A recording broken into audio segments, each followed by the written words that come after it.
Hello students, good morning. Today I am here to take your EVS class, and in this class I am going to start chapter 8 of your EVS book. Students, as you can see, this is chapter 8 of your EVS book. And what is the name of this chapter? Water. Means this is a chapter, it's whole about water.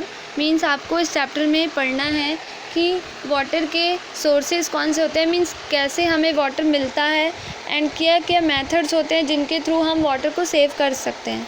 Okay, so students, हमें sources of water के बारे में जानना चाहिए और saving of water के methods के बारे में जानकर उसे अपनी लाइफ में फॉलो भी करना चाहिए. Okay, so let's start the explanation. Okay students, so listen to me carefully. Okay, water is very important to all living things. Plants need water to make food. Means water जो है वो बहुत ही ज़्यादा ज़रूरी है सभी लिविंग थिंग्स के लिए. मीन्स सभी ऐसी चीज़ें जिसमें जान होती हैं, सभी के लिए वाटर बहुत ज़्यादा इंपॉर्टेंट होता है. Plants need water to make food. Plants को यानी कि पेड़ पौधों को अपने पानी की ज़रूरत क्यों होती है? ताकि वो अपना फूड प्रिपेयर कर सकें. Animal need water for drinking and bathing. और जानवरों को पानी पीने के लिए और नहाने के लिए की ज़रूरत होती है. We need water for drinking, bathing, cooking and washing clothes. ठीक है, और हम ह्यूमन बींग्स को पानी की ज़रूरत क्यों होती है? पीने के लिए, नहाने के लिए, means cooking and washing clothes and washing and utensil also, right. So means हमारे डेली लाइफ में सबसे ज़्यादा use of water human being ही करते हैं, राइट. मीन्स सबसे ज़्यादा इंसानों को ही पानी की ज़रूरत होती है और सबसे ज़्यादा वेस्टेज भी इंसान ही करते हैं पानी का. आइए देखते हैं. बेटा देखिए, ड्रिंकिंग वाटर पानी पीने के लिए ज़रूरी है, वॉशिंग क्लोथ्स कपड़े धोने के लिए, नहाने के लिए एंड खाना बनाने के लिए. बेटा यहाँ पे देखिए 3 वाटर रिसोर्सेज की पिक्चर्स है. ये जो पहली पिक्चर है ये पॉन्ड की है, ये सेकंड रिवर एंड ये थर्ड वेल. वेल मीन्स कुआं होता है और पॉन्ड मीन्स तालाब, रिवर मीन्स नदी. ठीक है, turn the next page students. Sources of water. The main source of fresh water is rain.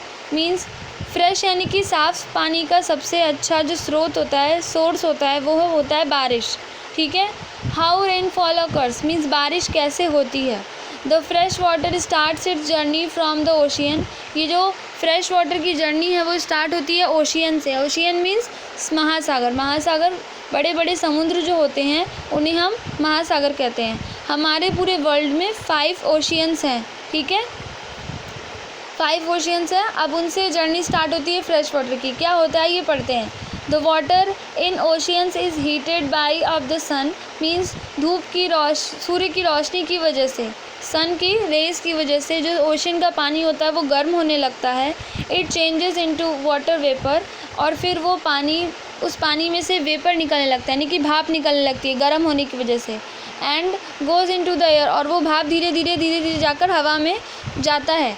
The water vapour on rising upwards become cool. और जब ये वेपर यानी कि जो भाप है ये हवा में जाते जाते एक जगह पर ठंडे हो जाते हैं और वहाँ पे इकट्ठे होने लगते हैं. ठीक है, ऊपर की तरफ जाकर तो क्लाउड्स बना लेते हैं. यही वाटर वेपर जब ठंडे हो जाते हैं तो ये जमने लगते हैं और ये जम के इकट्ठे होकर क्लाउड्स यानी कि बादल बना लेते हैं. The clouds move from one place to another place. और ये क्लाउड्स हवा की वजह से एक जगह से दूसरी जगह मूव करते रहते हैं स्काई में. With the wind and bring rain. और जब बादल बहुत ही ज़्यादा हैवी हो जाते हैं तो उनमें मीन्स पानी बहुत ज़्यादा आ जाता है, तब वो बारिश बनकर बरस जाते हैं, तो वो पानी हो जाता है fresh water. Okay students, the rain water collect in pond. और ये जो बारिश होती है उसका पानी कहाँ इकट्ठा होता है? पॉन्ड में, यानी कि तालाबों में इकट्ठा होता है, झील में इकट्ठा होता है. ठीक है, a part of it goes into river. और इसका एक पोर्शन नदियों में भी जाता है. And part of it seeps into the ground. और कुछ ज़मीन, जो पानी ज़मीन पर पड़ता है वो धीरे धीरे पानी रस कर ज़मीन के नीचे इकट्ठा होता जाता है. And becomes underground water. और वो पानी जो ज़मीन के नीचे इकट्ठा होता है वो अंडरग्राउंड वाटर बन जाता है. The underground water is fresh and clean as it gets filtered while passing through the layers of soil. और ये जो अंडरग्राउंड वाटर है, जैसे जैसे वो पानी की ज़मीन के नीचे एक एक परत के नीचे जाता है वैसे वैसे वो और भी ज़्यादा फ़िल्टर होता जाता है. तो ये पानी सबसे ज़्यादा फ्रेश होता है पीने के लिए.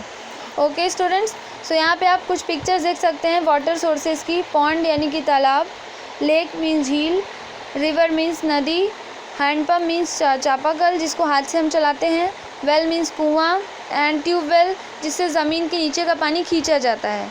ठीक है। ये एक मशीन होती है जो ज़मीन के नीचे के पानी को खींचकर डायरेक्ट ऊपर लाकर हमें देती है, ठीक है। क्रॉलीज नॉलेज बैंक, आइए पढ़ते हैं इसमें क्या लिखा है। Waterfalls are formed when a river flows over a hard rock. Waterfall यानी कि झरना कैसे बनता है?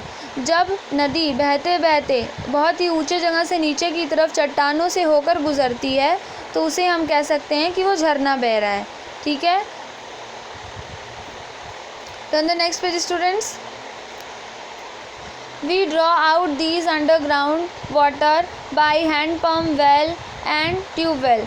अंडरग्राउंड वाटर को हम बाहर कैसे निकालते हैं? हैंड पम्प यानी कि चापाकल जो होता है उसके थ्रू, कुएं के थ्रू एंड ट्यूबवेल के थ्रू। ये 3 मेथड्स ऐसे हैं जिससे अंडरग्राउंड वाटर हमें मिलता है। On very high mountains when temperature is very low, बहुत ही ऊंचे ऊंचे पहाड़ों पर जहाँ टेम्परेचर जो होता है बहुत ही लो होता है। Snowfall occurs instead of rain, तो वहाँ पे बारिश की जगह बर्फ़ पड़ती है, ठीक है। This snow gets deposited in winters, और ये बर्फ़ ठंड में इकट्ठा होती जाती है। In summers the snow melt and the water flows down, और जब गर्मी का मौसम आता है तो यही बर्फ़ पिघलकर पानी में कन्वर्ट हो जाती है, तो ये नदी में बहने लगती है, नदी में बह जाती है। Mountains to the plain in the form of river, means फिर वो माउंटेन से जो बर्फ़ इकट्ठा होकर गर्मी के मौसम में पानी बन जाता है वो धीरे धीरे बहकर आकर प्लेन एरिया के नदियों में मिल जाता है वो पानी, ठीक है। These rivers receives water from melting snow through out the year, और इस तरह से इन रिवर्स को पानी कहाँ से मिलता है? पहाड़ों के बर्फ़ से मिलता है, ठीक है बेटा। आइए नीचे देखते हैं क्या लिखा है। गंगा, यमुना, ब्रह्मपुत्र, व्यास, सतलज, तावी, चेनाब, झेलम एंड सिंध, ये सारी नदियों के नाम हैं जो हमारे कंट्री में देखे जाते हैं। Are such snow fed rivers, ये सारी नदियाँ ऐसी नदियाँ हैं जो कि पहले तो ठंड के मौसम में बर्फ़ जब इकट्ठी होती है तो उन्हीं बर्फ़ के पिघलने से ये नदियाँ बनती हैं, ठीक है। तो ये सारी नदियाँ ऐसी हैं जो बर्फ़ के पिघलने से जो पानी होता है उससे बनती हैं, ठीक है। मीन्स इन नदियों में बर्फ़ का पानी होता है, इसीलिए जहाँ पे आप ठंडी जगह पे जाइए तो इन पानी का जो बहुत ये सब पानी, इन सब नदियों के पानी बहुत ज़्यादा ठंडे भी होते हैं। Himalaya mountains to the plain in northern India, means ये सारी नदियाँ हिमालय के माउंटेन यानी कि हिमालय पर्वत से बहते हुई नॉर्थन इंडिया की तरफ आती हैं। They are a major source of water for the people living in northern India, means जो नॉर्थन इंडिया में लोग रहते हैं उनके लिए पानी का सबसे बड़ा सोर्स ये नदियाँ ही हैं, ठीक है। Nile river in Africa is the world's longest river, Africa India में नहीं है बेटा, पहले ही मैं बता रही हूँ। अफ्रीका एक अलग कंट्री है, एक अलग कॉन्टिनेंट है, ठीक है। तो अफ्रीका में एक नदी है नील रिवर, उसका नाम नील रिवर है। नील नदी वो दुनिया की सबसे लंबी नदी है, ठीक है। और अगर भारत की सबसे लंबी नदी की बात करें तो वो गंगा है। Okay students, turn the next page. Irrigation process कहते हैं, ठीक है। तो खेतों में प्रॉपर पानी पहुँचे ताकि फसलें अच्छे से उगें और अच्छे से किसानों को अच्छा खासा बेनिफिट हो उसकी वजह से, तो ये प्रोसेस भी नदियों की वजह से ही हो पाता है, ठीक है। We make canals to take water for the rivers to the fields, means हमारी गवर्नमेंट जो है वो अलग अलग बड़ी बड़ी नदियों पर कैनल बनवाती है। कैनल मीन्स क्या होता है? बांध होता है, ठीक है, जिससे जितनी ज़रूरत हो उतना ही पानी दूसरे गाँव जहाँ भी खेत है वहाँ की ज़मीनों में छोड़ा जाए, ठीक है। अगर ज़रूरत से ज़्यादा पानी चला जाएगा तो बाढ़ आ जाएगी, बाढ़ की वजह से सारी फसलें बह के चली जाएंगी कहीं और, फिर वो वेस्ट हो जाएंगी, पूरी तरह से बर्बाद हो जाएंगी, ठीक है। तो इसके लिए बहुत ही ज़्यादा प्लानिंग और बहुत ही ज़्यादा ध्यान मीन्स होता है ना, केयरफुल रहने की ज़रूरत होती है कैनल्स वालों को। जो मतलब कैनल बनाना ठीक है, बट उस पर प्रॉपर ध्यान रखना कि कितना पानी जाना चाहिए जिससे कि खेत बर्बाद भी ना हो और किसी को प्रॉब्लम भी ना हो। इन सब चीज़ों का ध्यान रखना पड़ता है इन सब चीज़ों में, ठीक है। तो बहुत सारे कैनल्स यानी कि बांध हैं हमारी कंट्री में। इसमें लिखा है ना, Indira Gandhi canal is the longest canal. तो इंदिरा गांधी कैनल जो है वो इंडिया में सबसे बड़ा कैनल है यानी कि बांध है, ठीक है। Indira Gandhi canal it carries water from the Sutlej to Rajasthan. और जो इंदिरा गांधी कैनल है ये क्या करता है? ये पानी को पानी कैरी करता है। ये सतलज एक नदी है, उसके पानी को ये कैरी करता है और ये राजस्थान तक ये नदी बहती है, because of this we are able to grow crops there. और इस नदी की वजह से ही राजस्थान जैसी जगह पे फसलें उगती हैं। मीन्स राजस्थान आप जानते हैं ना बेटा, वहाँ पे सिर्फ रेत है, डेजर्ट है वहाँ पे सिर्फ, तो वहाँ पे प्रॉपर पानी तो मिल ही नहीं पाता होगा क्योंकि वहाँ पे जंगल बहुत ही कम है। इस वजह से वहाँ पे पानी प्रॉपरली देखा जाता है ताकि वहाँ पर भी खेती पॉसिबल हो सके, ठीक है, फार्मिंग पॉसिबल हो सके। स्टूडेंट्स यहाँ देखिए क्रॉलीज नॉलेज बैंक में क्या लिखा है, the Grand Ceylon in Arizona is the deepest valley of the world. The Grand Ceylon Canyon, sorry, ये देख रहे हैं आप, इसकी पिक्चर है ये क्या है, द ग्रैंड कैनियन है ये कहाँ पर है, एरिजोना में है। ये सबसे गहरी वैली है, मीन्स घाटी कह सकते हैं, घाटी है पूरी दुनिया में। Fresh water lakes and ponds too are important sources of water. Means जो फ्रेश वाटर यानी कि साफ़ सुथरे पानी की जो झील होती है और तालाब होते हैं, ये सब भी पानी के बहुत ही इंपॉर्टेंट सोर्स हैं। Rain water collects there and we can use this water when it is not raining. Means rain water इन्हीं सब सोर्सेज में कलेक्ट होते हैं, तो जब बारिश नहीं हो रही है तो हम इस पानी को भी यूज़ कर सकते हैं अपनी डेली लाइफ में। It in states like Rajasthan where rainfall is less, people make बावरीज to collect rain water। Rajasthan जैसी स्टेट्स यानी कि जहाँ पे मरुस्थल होता है, जहाँ पे सिर्फ डिज़र्ट है, वहाँ बारिश बहुत ही ज़्यादा कम होती है, तो लोग बारिश के पानी को इकट्ठा करने के लिए बावरी बनाते हैं। बावरी क्या होती है, बहुत ही ज़्यादा गहरी नहीं होती है, ठीक है, गहरी ज़्यादा नहीं होती है और बड़े बड़े तालाबों की तरह होती है, ठीक है, लेकिन उसमें कोई मतलब बहुत ज़्यादा गहरी नहीं होगी, वो नदी की तरह गहरी नहीं होती है, तो उसको बनाते हैं वो लोग ज़मीन को थोड़ा नीचे तक मतलब खोद कर, और फिर उसमें पानी इकट्ठा होता है, तो वो पानी वो लोग यूज़ करते हैं अपनी डेली लाइफ के कामों में, ठीक है। In cities fresh water is supply to our home through a network of pipes. और शहरों में पानी जो है वो सप्लाई किया जाता है पाइप के नेटवर्क के थ्रू। बेटा देखिए बावरी की फ़ोटो यहाँ दी है, बावरी नहीं राजस्थान, ऐसे ही सीढ़ी वाइज बनाई जाती है, नीचे तक रहती है। अगर बारिश बहुत ज़्यादा हो रहा है तो पानी ऊपर तक भी आ सकता है ना, इस तरह से। In cities fresh water supply to our home. Means शहरों में क्या होता है, पानी जो होता है वो सप्लाई किया जाता है हमारे घर के डायरेक्ट नलों में, और ये किसके थ्रू होता है, पाइप नेटवर्क के थ्रू होता है। The water is filled in a huge tank on a high raised platform from a tubewell using a pump. Means ये प्रोसेस गवर्नमेंट के थ्रू ही पॉसिबल है। गवर्नमेंट हर एक शहर में, जो बड़े बड़े शहर होते हैं, वहाँ पे एक म्यूनिसिपल एरिया मीन्स म्यूनिसिपैलिटी होती है, वो लोग पानी प्रोवाइड कराने का काम कराते हैं, ठीक है। तो वो लोग बहुत ही बड़े बड़े टैंक्स बनवाते हैं जिसमें वाटर स्टोर करते हैं, और उसके बाद पूरे शहर में जो पाइपलाइंस बिछी है उसमें पानी सप्लाई करते हैं। उसके थ्रू क्या होता है, सबके घरों में नल में पानी आते हैं, ठीक है। और इन सब चीज़ों के लिए एक टाइम फिक्स होता है कि हाँ सुबह में 2 घंटे, शाम में 2 घंटे, ऐसे। The water from the tank comes from our home through pipes. Water from rivers and lakes purified in water treatment plant before supplying to our home.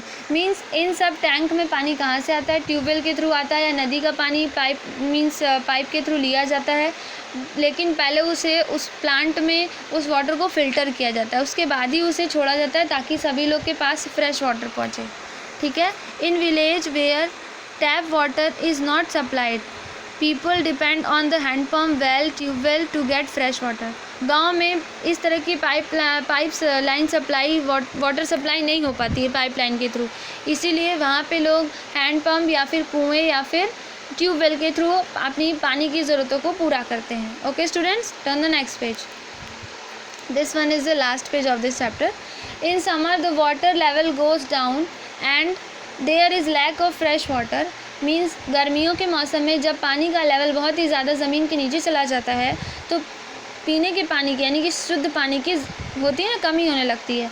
You must have seen long lines to get drinking water in small colonies. और small colonies यहाँ पे छोटे छोटे areas में पीने के पानी को लेने के लिए बहुत ही लंबी लंबी लाइन में लगना पड़ता है।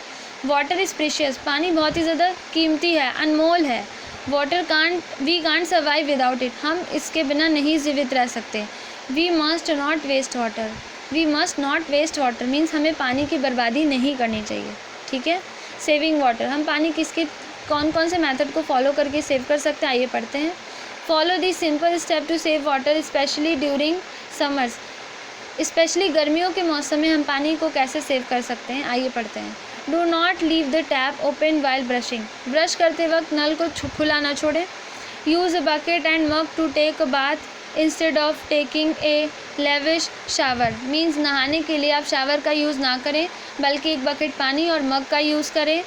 Check the taps if they are leaking get them repaired, और हमेशा नल को चेक कराते रहें, अगर उसमें से पानी लीक करता है तो उसको ठीक कराएं, रिपेयर कराएं। Take enough water in your glass which you wish to drink, जितना पानी पीना है उतना ही ग्लास में पानी लें, वेस्ट ना करें। Mark your glass and keep your own personal glass at one place, अपने ग्लास को मार्क कर ले और एक जगह पे उसे रखें। ऐसे आप एक बार पानी पीकर उसे धोने के लिए रख देंगे तो उसमें भी तो पानी वेस्ट होगा, है कि नहीं। तो एक जगह एक बार अपना पानी पीकर ग्लास रख दीजिए, फिर उसी ग्लास में एक दिन के लिए उसी ग्लास को सिर्फ यूज़ करिए, so that you can use it again to drink water, ताकि आप फिर से उस पानी पीने के लिए उस ग्लास को यूज़ कर सकें। Do not put it for washing again and again, उसे बार बार धुलने के लिए ना रखें। By saving water you can help many people to get their daily supply of fresh water, आप इन छोटे छोटे मेथड्स को यूज़ करके अपनी डेली लाइफ में बहुत सारा वाटर सेव कर सकते हैं और इस सेव वाटर से बहुत सारे लोगों की हेल्प हो सकती है, ठीक है। Crowley's wise words, water is precious to us, पानी जो है वो हमारे लिए अनमोल है, कीमती है। We should not waste water, हमें पानी वेस्ट नहीं करना चाहिए। We should not leave the tap open while brushing, हमें ब्रश करते वक्त नल खुला नहीं छोड़ना चाहिए। We should use a bucket and mug to take a bath, और नहाने के लिए हमें शावर की जगह पे मग और वाटर बकेट का यूज़ करना चाहिए। Okay students, so I hope आप सबको चैप्टर समझ में आया है और आप सभी अपनी डेली लाइफ में वाटर को सेव करने के लिए इन मेथड्स का यूज़ करेंगे। Okay, if you have any doubt you can ask me. Okay student, that's it for today, thank you.